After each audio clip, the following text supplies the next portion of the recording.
امروز 12 август است و شما برنامه خبری رادیو озодӣ را тамошо доред. ман шалои гулхоҷа хабару гузоришҳои Тоҷикистону ҷаҳонро маърифӣ мекунам. мавзӯъҳои барнома аз ин қарор аст. афзоиши талабот нархро боло бурд. қимати билети ҳавопаймо аз Тоҷикистон ба Русия то ба 4000 сомонӣ дакка хӯрд. Танаи бояд якчи арзон боша. 3000 4000 ина почти 3750 сом. И беҳад қимат ко. манзили сокинонро барои бунёди боғи муҳташам дар маркази Душанбе тахриб мекунанд. баъзе соҳибони хонаҳо мегӯянд ҷуброни таъиншуда аз арзиши манзилҳояшон камтар аст. нарх када муомилаи нарх хубон, лекин хай нархошон кам аст. тобиқ нест. Ман я ҳавли калона я сехонагӣ харида намешавад иншаалло. Ман 68000 нарх кардам. то кай мо бояд бекор ва дастнигари хонавода бошем? баҳси нобиноён дар остонаи интихоби раиси нави ҷамъият. дар корхонаҳо ҳама аренда гузоштагианд, аренда пула худашон роҳбаро мегиранд. дигар нобиноҳо дар кӯчаҳо ҳалбандагӣ, газет фурӯшӣ ва ғайра корҳо машғуланд. дар шаҳри Душанбе нархи нирӯи гармӣ баланд бардошта шуд. тибқи нархномаи нав сокинон барои гарм намудани 1 метри мураббаи манзили худ 1 сомониву 18 дирам пардохт хоҳанд кард. то кунун онҳо 1 сомониву 3 дирам медоданд. ба ҳамин тартиб қимати нирӯи гармӣ барои як манзили дуҳуҷрагӣ ки ба ҳисоби миёна 40 метри мурабба аст дар як моҳ беш аз 47 сомониро ташкил медиҳад. дар Душанбе маъмулан мавсими гармидиҳӣ миёнаҳои моҳи ноябр шурӯъ шуда то охири моҳи март идома мекунад. аз замони фурӯпошии Иттиҳоди шӯравӣ низоми гармидиҳии пойтахти Тоҷикистон ба ҳам зад. 2 соли пеш маркази гарму барқидиҳӣ бо қарзи чин сохта шуд ва шаҳрдорӣ ба сокинон дастур дод ки бухориҳоро дар манзилҳояшон барқарор кунанд. аз нархи нирӯи гармӣ ба қимати билети ҳавопаймо рӯ меорем ки ба самти Русия боло рафтааст. мушоҳидаҳои ҳамкорони мо аз дуконҳои билетфурӯшӣ нишон дод ки барои рӯзҳои наздик нархи чиптаҳо ба шаҳрҳои ин кишвар то 4000 сомонӣ расидааст. ҳарчанд ширкати Сомон Эйр ягона ширкати дохилӣ ки ба Русия чандин парвоз анҷом медиҳад, мегӯяд қимати билетҳоро боло набурданд ва билетҳо бо назардошти хадамот дар дохили ҳавопаймо нархгузорӣ мешаванд. гузориши Шаҳлои Абдулло дар ҳамин бора аст. қимати билети ҳавопаймо аз Тоҷикистон ба шаҳрҳои Русия дар чанд рӯзи охир ба таври чашмрас боло рафт. айни ҳамин ту моҷиро рафтан аи бояд якчи арзон боша. 3000 4000 ина почти 3750 сом. И беҳад қимат ко. дар аксари нуқтаҳои чиптафурӯшӣ нархи билети ҳавопаймо дар хатсайри Душанбе Москав барои рӯзи 21 август 4211 сомон пешбинӣ шудааст. масъулини чиптафурӯшӣ болоравии нархи билетҳоро ба мавсими сафари донишҷӯён рабт медиҳанд. нарх дар асл боло нарафтааст, вале онҳое ки мехоҳанд охири август парвоз кунанд бояд ки билетҳоро барвақттар мегирифтанд. сабаби болоравӣ дар афзоиши шумори муштариён аз ҳисоби донишҷӯён аст. сентябр боз нарх арзон мешавад.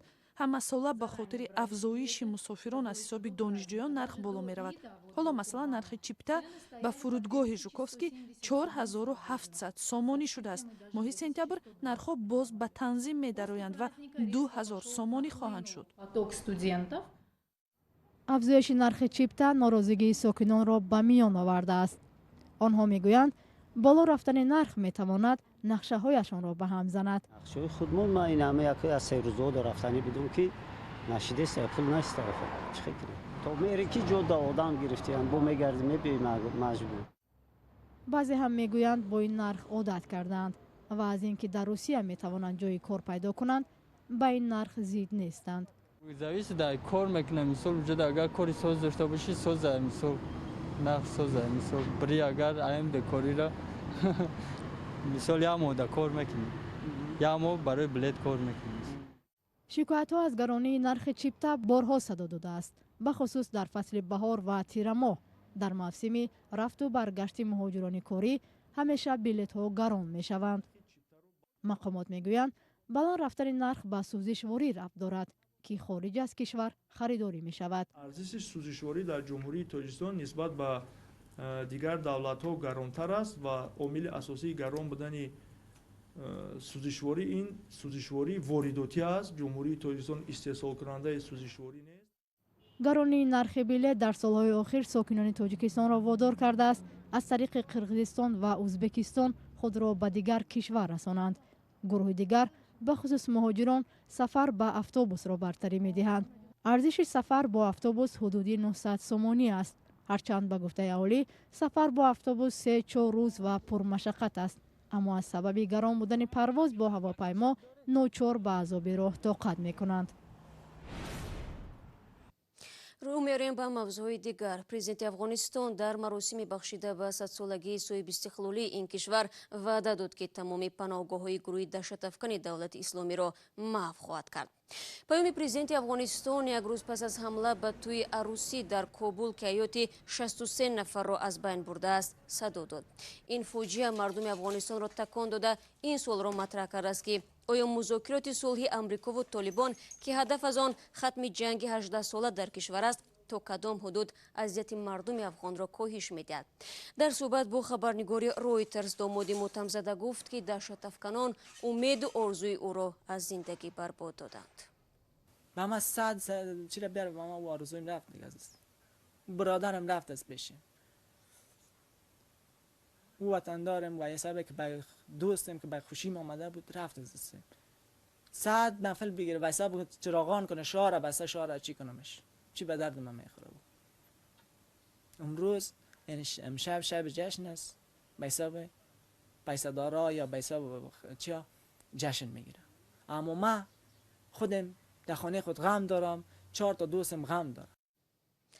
масъулияти ҳамларо гурӯҳи даҳшатафкани доиш бардошт гирифтааст. зимнан дар музокироти сулҳи Амрико ва Толибон фиристодаи Амрико Залмай Халилзод гуфт ки сулҳи миёни афғонҳо барои маҳви гурӯҳи даҳшатафкани давлати исломӣ кӯмак хоҳад кард. бармегардем ба Тоҷикистон. дар маркази шаҳри Душанбе дақиқтараш аз минтақаи байни кохи ваҳдат ва иттиҳодияи нависандагон боғи муҳташам бунёд мекардад. дар ин маҳалла садҳо хонавода ба сар мебурданд ва ҳоло тахриби хонаҳояшон оғоз шудааст. барои соҳибони манзилҳо ҷубронпулӣ таъин карданд. то куҷо сокинон аз кӯчидан ба ҷои нав ва ҳам маблағи товон розиянд, ҳамкорони мо аз телевизиони настоящее время таҳқиқ карданд.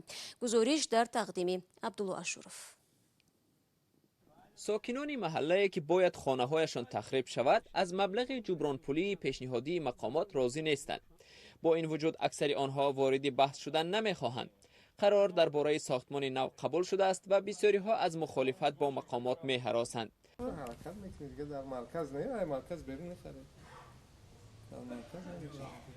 нарх када муомилаи нағз хубон неки хай нархошон кам офад мутобиқ нест. ман я ҳавли калона я сехонагӣ харида намешавад имшаб ман 68,000 нарх кардагиам ақал 3 дар хонте надодан ду ашам ду та басай ду хонага якта ман куҷо мебурам ба сокинон ду интихоб пешниҳод шудааст: хона аз фонди шаҳр ва ё маблағи нақд. бештариҳо ба гирифтани маблағ тарҷеҳ доданд, чун ба ин васила ҳадди ақал макони зистро худашон муайян мекунанд. дар бахши меъморӣ ва сохтмони шаҳрдорӣ мегӯянд маблағи ҷубронпулӣ аз рӯи адолат, яъне бо назардошти нархи бозор таъин шудааст. бо қарори шаҳрдорӣ ва бо дастури ҳукумат комиссияи махсус таъсис дода шуд. онҳо дар пай омӯзиш хонаҳоро баҳогузорӣ карданд. аз комиссия гузаштанд, ҳама медонанд. бо ҳамаи сокинон 2 маротиба маҷлис гузарондем, ба онҳо шарҳ доданд. шуъбаи фонди шаҳрӣ бо тахриби хонаҳо ва пардохти ҷубронпулӣ машғул аст.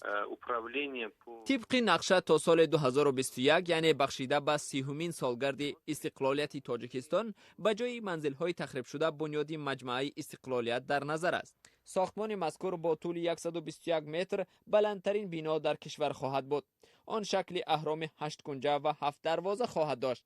дар барномаи ахбори Тоҷикистон макети маҷмӯа нашр шудааст ва тибқи он дохили маҷмӯа аз осорхона ва толорҳои маҷлисгоҳ барои чорабиниҳои ҳукуматӣ иборат мешавад.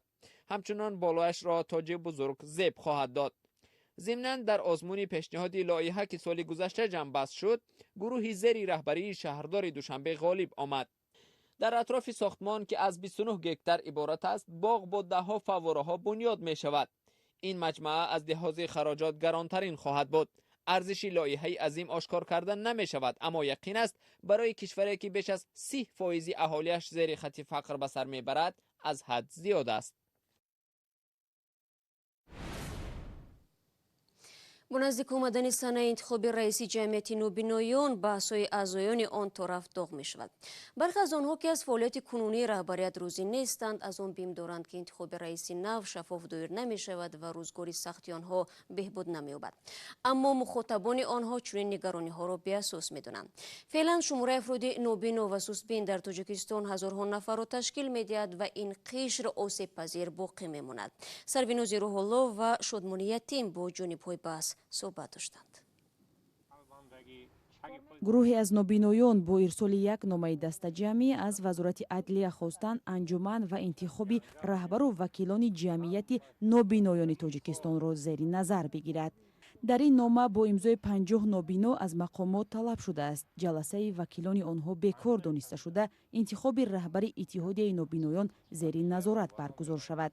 تماما مجلس یک چیگم نودیلونه گذشت، چون که اینجا در مثال 5 کس یک کار آواز نموندن، این ایروی قاعده نیست، مثلا ایروی حقوق نیست، بغیر این حسابات زیاد کردن. مثلا ما اینجا بچهای نیمبین داریم، مثلا حسابات 20% زیاد کردن، 10% 50% تا درجه زیاد کردن. با اینجا آدمایی هستن که مثلا تماما ما دخل ندارن و گذراندن برای چی. این همش مقصد همین که آینده خشون مثلا بدتر ویبری کلان میشه.